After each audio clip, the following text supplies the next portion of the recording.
Hello दोस्तों, आप लोगों का स्वागत है प्रगति क्लासेस में। आज हम लोग इस वीडियो में क्लास 10th के फिजिक्स का चैप्टर फर्स्ट प्रकाश का परावर्तन अपवर्तन देखने वाले हैं, उसका ऑब्जेक्टिव क्वेश्चन। तो चलिए बिना समय गंवाते हुए पहला प्रश्न देखते हैं। प्रकाश किरण गमन करती है सीधी रेखा में, टेढ़ी रेखा में, किसी भी दिशा में, इनमें से कोई नहीं। तो ये सीधी रेखा में गमन करती है हमेशा। आइए सेकेंड क्वेश्चन देखते हैं। सेकेंड क्वेश्चन, प्रकाश का वेग न्यूनतम होता है निर्वात में, जल में, वायु में, कांच में। तो ये कांच में होता है न्यूनतम। प्रकाश का वेग न्यूनतम होता है कांच में। आइए तीसरा देखते हैं।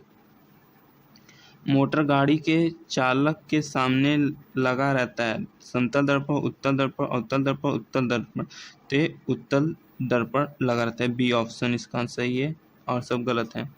आइए चौथा देखते हैं। मोटर कार के हेडलाइट में किसका प्रयोग होता है? समतल दर्पण, उत्तल दर्पण, अवतल दर्पण, उत्तल दर्पण। तो ये अवतल दर्पण का ये तीनों नहीं रहेगा, सी वाला रहेगा अवतल दर्पण। आइए पांचवा देखते हैं। समतल दर्पण द्वारा प्रतिबिंब होता है वास्तविक, काल्पनिक, दोनों, इनमें से कोई नहीं। तो ये काल्पनिक होता है। ये तीनों नहीं होगा, सिर्फ काल्पनिक होगा। लेंस की क्षमता का SI मात्रक होता है डाईऑप्टर, ल्यूमेन, लक्स, एंगस्ट्रॉम। तो डाईऑप्टर होता है। ये तीनों गलत होगा, बी सी डी नहीं, सिर्फ ए होगा। आइए सातवां देखते हैं। प्रकाश की किरणों का पथ दर्शाने वाले चित्रों को कहा जाता है किरण आलेख, फोकस, किरण पुंज, इनमें सभी। तो किरण आलेख कहा जाता है ए। ये तीनों गलत होगा, किरण आरेख कहा जाता है। आठवां देखिए। दो डायोप्टर क्षमता वाले लेंस का फोकसांतर होता है 20 सेंटीमीटर, 30 सेंटीमीटर, 40 सेंटीमीटर, 50 सेंटीमीटर। तो ये 50 सेंटीमीटर होगा। दो डायोप्टर, ये डायोप्टर का क्या होता है? 2/f ना, नहीं, सेंटीमीटर, डायोप्टर मीटर, सेंटीमीटर, ये हो जाएगा चेंज। तो 200/2 तो 100 50 सेंटीमीटर आएगा। ठीक। किसी उत्तल लेंस का फोकसांतर 50 सेंटीमीटर, तो इसकी क्षमता होगी, अभी हम लोग पढ़ के आए हैं, 2 डायोप्टर हो गया। तो 50 सेंटीमीटर है तो इसका 2 डायोप्टर हो जाएगा। ये डी वाला ऑप्शन 2 डायोप्टर होगा। आइए 10वां देखते हैं। प्रकाश किरणों के समूह को कहते हैं किरण पुंज। प्रकाश के किरणों के समूह को कहते हैं प्रकाश स्रोत, किरण पुंज, प्रदीप्त, प्रकीर्णन के तो किरण पुंज कहते हैं। ये तीनों गलत है। आइए और देखते हैं, आगे चलते हैं। उत्तल लेंस की क्षमता होती है ऋणात्मक, धनात्मक, ए और बी दोनों, इनमें से कोई नहीं। तो धनात्मक होती है ऋणात्मक, और ए सी डी गलत है, बी सही है। अवतल लेंस की क्षमता होती है ऋणात्मक, धनात्मक, ए व बी दोनों, इनमें से कोई नहीं। तो ऋणात्मक होती है। ये तीनों गलत हैं। आइए 13वां देखते हैं। उत्तल लेंस को कहते हैं अभिसारी लेंस, द्वितल लेंस, अपसारी लेंस, इनमें से कोई नहीं। तो इसे अभिसारी लेंस कहा जाता है। आइए 14वें चलते हैं, देखते हैं। अवतल लेंस को कहते हैं अभिसारी लेंस, द्विअवतल लेंस, अपसारी लेंस, इनमें से कोई नहीं। तो अपसारी लेंस कहा जाता है। ये तीनों गलत है, अपसारी लेंस कहा जाता है। आइए 15वें चलते हैं। 15वें देखते हैं 15वां हमसे क्या कहता है। तो 15वां सवाल है, निम्न में से कौन सा पदार्थ लेंस बनाने के लिए प्रयुक्त नहीं किया जा सकता है? जल, कांच, प्लास्टिक, मिट्टी। तो मिट्टी नहीं किया जा सकता है, जल भी किया जाता है, कांच भी किया जाता है, प्लास्टिक भी उपयोग की जाती है, सिर्फ मिट्टी नहीं उपयोग की जाती है। तो मतलब ये आंसर है इसका ऑप्शन का, मिट्टी। ये मिट्टी सही है। आइए आगे देखते हैं। किस दर्पण से हमेशा वस्तु से छोटा प्रतिबिंब प्राप्त होता है? समतल, उत्तल, अवतल, कोई नहीं। तो ये उत्तल दर्पण से होता है। आइए नेक्स्ट क्वेश्चन। किस दर्पण से वस्तु का बड़ा प्रतिबिंब बनता है? समतल, अवतल, उत्तल, कोई नहीं। तो अवतल, अवतल से वस्तु का बड़ा प्रतिबिंब बनता है। आइए 18वां, प्रकाश के परावर्तन के कितने नियम हैं? 1, 2, 3, 4। तो 2 नियम है, सबको पता है। आइए 19वां देखते हैं। जब प्रकाश की किरण हवा से कांच में प्रवेश करती है तो मुड़ जाती है। अभिलंब से दूर, अभिलंब के निकट, अभिलंब के समांतर, इनमें से कोई नहीं। तो अभिलंब के निकट, ये अभिलंब के निकट हो जाती है जब प्रकाश किरण हवा से कांच में प्रवेश करती है। सघन विरल माध्यम पढ़े ही होंगे। 20वां देखिए, फोटोग्राफी कैमरा का अदृश्य होता है। उत्तल लेंस, अवतल लेंस, उत्तल दर्पण, अवतल दर्पण। तो इसका आंसर है उत्तल लेंस, उत्तल लेंस होता है। आइए अब आगे देखते हैं 21वां, साइड मिरर के रूप में प्रयुक्त होता है। अवतल दर्पण, उत्तल दर्पण, उत्तल लेंस, प्रिज्म। तो इसका होगा उत्तल दर्पण, बी वाला। आइए अब अगला क्वेश्चन देखते हैं। अगला क्वेश्चन क्या कहते हैं? एक अवतल दर्पण की फोकस दूरी 10 है, सेमी है, तो इसकी वक्रता त्रिज्या होगी। तो 10 है तो ये सीधा साधा हो जाएगा। क्या फोकस दूरी एफ है। अब हमें क्या पता है? त्रिज्या, तो 2f होता है। c = 2f होता है। तो 10 है तो 20 हो जाएगा, 20 सेंटीमीटर। आंसर देखते हैं, 20 ही है, 20 सेंटीमीटर, बी आंसर। आइए अब आगे देखते हैं। तीसरा, निर्गत किरण एवं अभिलंब के बीच के कोण को कहते हैं आपतन कोण, परावर्तन कोण, निर्गत कोण, इनमें से कोई नहीं। तो ये निर्गत कोण होता है, सी। आइए 24वां देखते हैं। सरल, अरे यार कहाँ चल गए? सरल सूक्ष्मदर्शी में किसका उपयोग होता है? अवतल दर्पण, उत्तल दर्पण, अवतल लेंस, उत्तल लेंस। सरल सूक्ष्मदर्शी में इसका उपयोग होता है तो उत्तल दर्पण का। आई होप सो सही हो। उत्तल लेंस का, ओ क्या था? सूक्ष्मदर्शी था, सॉरी, उत्तल लेंस का। किस लेंस के द्वारा सिर्फ काल्पनिक प्रतिबिंब बनता है? उत्तल, अवतल, वाइफोक्स, इनमें से कोई नहीं। तो लेंस के द्वारा सिर्फ काल्पनिक प्रतिबिंब बनता है तो अवतल लेंस द्वारा काल्पनिक प्रतिबिंब बनता है। और दर्पण अगर लेंस, ये 4 ऑप्शन में उत्तल लेंस, अवतल लेंस, उत्तल दर्पण, अवतल दर्पण, तो अवतल दर्पण को मत लगा दीजिएगा, अवतल लेंस होता है, जैसे मैंने पिछली क्वेश्चन में गलती कर दी थी। परावर्तन के नियम से निर्धारित होता है आपतन कोण बराबर परावर्तन कोण, परावर्तन कोण बराबर अपवर्तन कोण, अपवर्तन कोण बराबर विचलन कोण, इनमें से कोई नहीं। तो परावर्तन कोण बराबर अपवर्तन कोण होता है। आइए अगला क्वेश्चन देखते हैं। अगला क्वेश्चन, काल्पनिक प्रतिबिंब होता है सीधा, उल्टा, दोनों, कोई नहीं। तो ये होता है सीधा, काल्पनिक प्रतिबिंब होता है हमेशा सीधा। आइए क्वेश्चन देखते हैं अगला। लेंस में मुख्य फोकस की संख्या कितनी होती है? 2, 1, 3, कोई नहीं। तो 2 होती है। आइए अगला देखते हैं। सर्च लाइट का परावर्तन सतह होता है उत्तल, अवतल, समतल, कोई नहीं। तो अवतल होता है। आइए 30वां देखते हैं। दाढ़ी बनाने में कौन सा दर्पण प्रयुक्त होता है? समतल, उत्तल, अवतल, कोई नहीं। तो ये अवतल दर्पण होता है, सी। ठीक। आइए 31वां देखते हैं।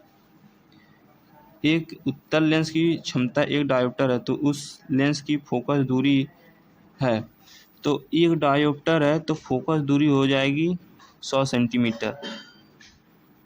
कैसे? फोकस दूरी 1 डायोप्टर, ये अलग कॉन्सेप्ट है, इसका मैं सेपरेट वीडियो बना के आप डाल दूंगा।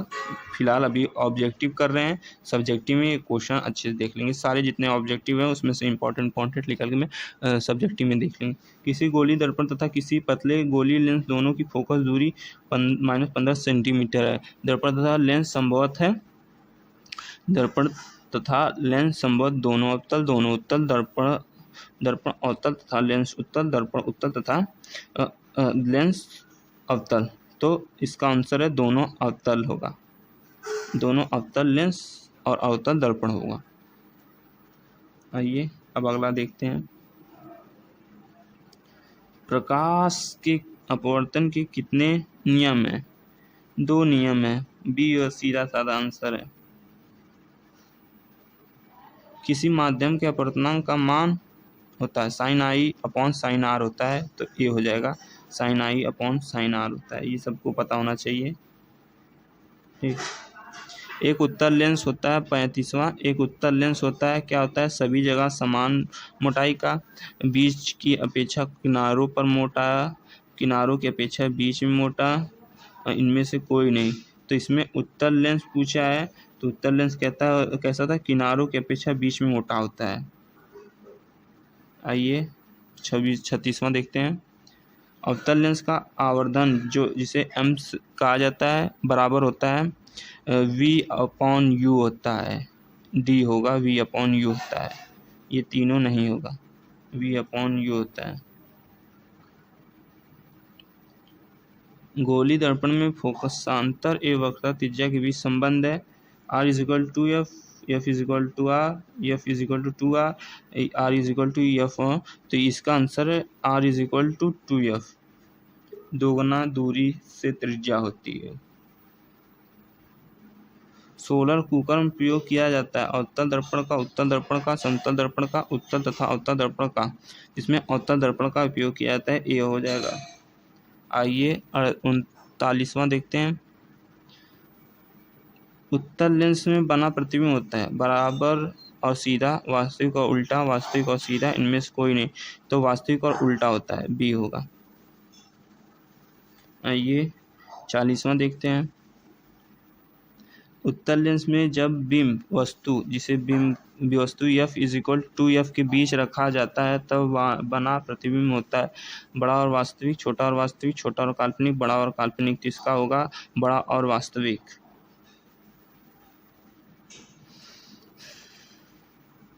41वां, दो वक्रीय पृष्ठों से घिरे ठोस माध्यम को कहते हैं गोली दर्पण, त्रिज्या गोली लेंस, समतल दर्पण तो गोली लेंस कहा जाता है।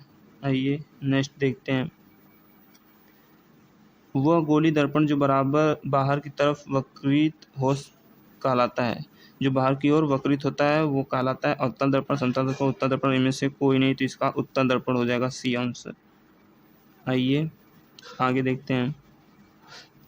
गोली दर्पण के परावर्तक पृष्ठ के केंद्रों को दर्पण का कहा जाता है मध्य, ध्रुव, गोलार्ध, अक्ष। तो इसका ध्रुव हो जाएगा, ध्रुव कहा जाता है जो मध्य में होता है। ये सबको पता होना चाहिए, तो बहुत ही सिंपल हलुआ क्वेश्चन था। 44वां देखिए, किस लेंस द्वारा उत्पन्न आवर्धन का एसआई मात्रक होता है मीटर, सेंटीमीटर, मिलीमीटर, मात्रक विहीन। तो डायोप्टर होता है मात्रक विहीन।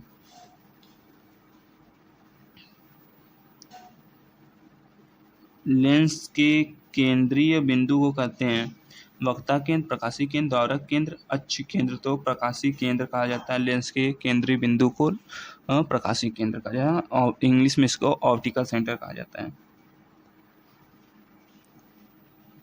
किस शब्दकोश में पाए गए छोटे अक्षरों को पढ़ते समय आप निम्न में से कौन सा लेंस पसंद करेंगे?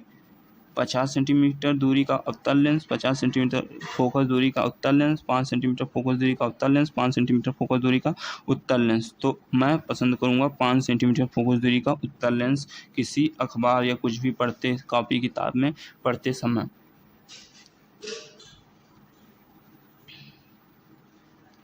इनमें से कौन दर्पण का सूत्र है? 1/v + 1/u is equal to 1/f, 1/u minus 1/v is equal to 1/f। अब इस तरह दिया है ना, 1/v + 1/u is equal to 1/f। तो इसको जब पलटेंगे ना तो यही बच जाएगा यार, plus u is equal to f is equal to, जब इसको पलट देंगे तो क्या हो जाएगा, ये हो जाएगा।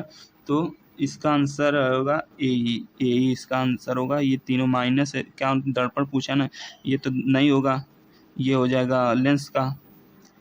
ये तो पूरे एकदम घुमा दिया यार, क्योंकि इसमें अपॉन उल्टा कर दिया है, ये तो हो ही नहीं सकता। इसमें भी अपॉन उल्टा कर दिया, ये भी हो ही नहीं सकता। ये लेंस का होता है, ये दर्पण का होता है। ये लेंस का ये पूछा जाएगा तो बी हो जाएगा, और दर्पण का पूछेगा तो ए हो जाएगा। माइनस प्लस का अंतर रहता है सिर्फ। गोली दर्पण का वर्तक केंद्र को किस अक्ष से निरूपित किया जाता है? CPOF। केंद्र, ऑप्टिकल सेंटर, फोकस, और ये पी गोली दर्पण का वर्तक केंद्र को किस अक्ष से निरूपित, तो सी से निरूपित किया जाता है वक्ता केंद्र को। आइए, निर्वात में प्रकाश की चाल होती है, सबको पता होना चाहिए, 3×10⁸ मीटर प्रति सेकेंड। बहुत ही सिंपल क्वेश्चन था, एकदम हलवा। दंत विशेषज्ञ मरीजों के दांतों का बड़ा प्रतिबिंब देखने के लिए किस दर्पण का उपयोग करते हैं? अवतल दर्पण, समतल दर्पण, उत्तल दर्पण, सभी। तो ये अवतल दर्पण का उपयोग करते हैं, ए आंसर होगा। आइए आगे देखते हैं। 51, पतले लेंस की आवेदन क्षमता होती है कम, अधिक, संतुलित, सभी। तो कम होती है। आइए अगला देखते हैं। मोटे लेंस की आवर्धन क्षमता होती है कम, अधिक, संतुलित, कोई नहीं। तो इसका आंसर है अधिक, बी अधिक हो जाएगा।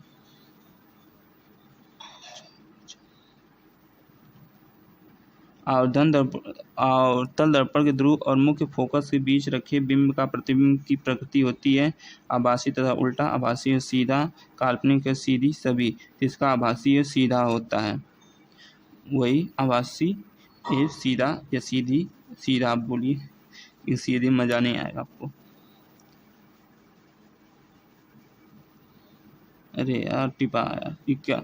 54वां, उत्तल लेंस का प्रकाशीय केंद्र और मुख्य फोकस के बीच रखे वस्तु का प्रतिबिंब की प्रकृति होती है आभासी तथा उल्टा, आभासी सीधा, काल्पनिक है सीधी, इनमें से कोई नहीं। तो इसका आंसर भी आभासी है सीधा। वही पिछली जैसा क्वेश्चन का सेम क्वेश्चन था। अवतल दर्पण के मुख्य फोकस पर रखे वस्तु का प्रतिबिंब किसी की स्थिति होती है। अवतल दर्पण के मुख्य फोकस यानी एफ पे रखी हो, अवतल दर्पण में तो रखे वस्तु का प्रतिबिंब की स्थिति होती है वक्ता केंद्र पर, मुख्य बिंदु पर, अनंत पर, सभी। तो इसका आंसर सी है, अनंत पर। 5-6 केसेस होते हैं, अगर केसेस पढ़े होंगे तो आंसर का जवाब आप आंख मूंद के भी दे सकते हैं। उत्तल लेंस के मुख्य फोकस पर रखे प्रतिबिंब की स्थिति होती है। उत्तल लेंस के मुख्य फोकस पर रखे प्रतिबिंब की स्थिति वक्ता केंद्र, फोकस है वक्ता केंद्र के बीच, अनंत पर, ध्रुव है वक्ता केंद्र के बीच, ये भी अनंत पर ही होती है। आइए 47वां देखते हैं। अवतल लेंस के मुख्य फोकस पर रखे वस्तु का प्रतिबिंब की स्थिति होती है। अवतल लेंस के मुख्य फोकस पर रखे वस्तु का प्रतिबिंब की स्थिति होती है फोकस एवं वक्ता केंद्र के बीच, प्रकाशिक केंद्र और फोकस के बीच, ध्रुव एवं वक्ता केंद्र के बीच, इनमें से कोई नहीं। तो इसका होता है प्रकाशिक केंद्र और फोकस के बीच। आइए अब अगला क्वेश्चन देखते हैं। अगला क्वेश्चन क्या है? अगला क्वेश्चन देखते हैं। उत्तल लेंस के सामने अनंत पर रखे वस्तु का प्रतिबिंब की स्थिति होती है अवतल वक्ता केंद्र पर, फोकस पर, अनंत पर, ध्रुव पर। तो फोकस पर होती है। आइए नेक्स्ट क्वेश्चन देखते हैं। नेक्स्ट क्वेश्चन क्या है तो वो देख लेते हैं। अवतल दर्पण के सामने अनंत पर रखे वस्तु का प्रतिबिंब की स्थिति होती है वक्ता केंद्र पर, अनंत पर, ध्रुव पर, फोकस पर। तो इसका आंसर है फोकस पर। आइए अब लेंस के प्रकाशीय केंद्र से गुजरने वाली प्रकाश किरणें अपवर्तन के पश्चात विचलन के साथ निर्गत होती हैं, 7 रंगों में विभक्त हो जाती हैं, बिना विचलन के निर्गत होती हैं, इनमें से कोई नहीं। तो ये इसका है 7 रंगों में विभक्त हो जाती हैं।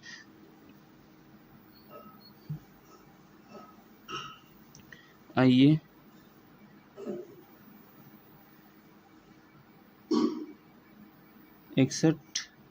मुख्य फोकस से गुजरने वाली प्रकाश किरण अवतल लेंस में अपवर्तन के पश्चात मुख्य अक्ष के विपरीत हो जाती है। निर्गत किरण मुख्य अक्ष के समांतर हो जाती हैं।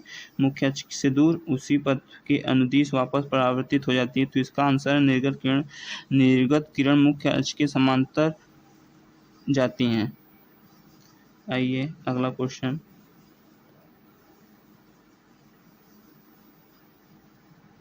मुख्य अक्ष के समांतर आने वाली कोई प्रकाश किरण अवतल लेंस से अपवर्तन के पश्चात मुख्य अक्ष के विपरीत हो जाती है। उसी पथ के अनुदिश वापस परावर्तित हो जाती हैं।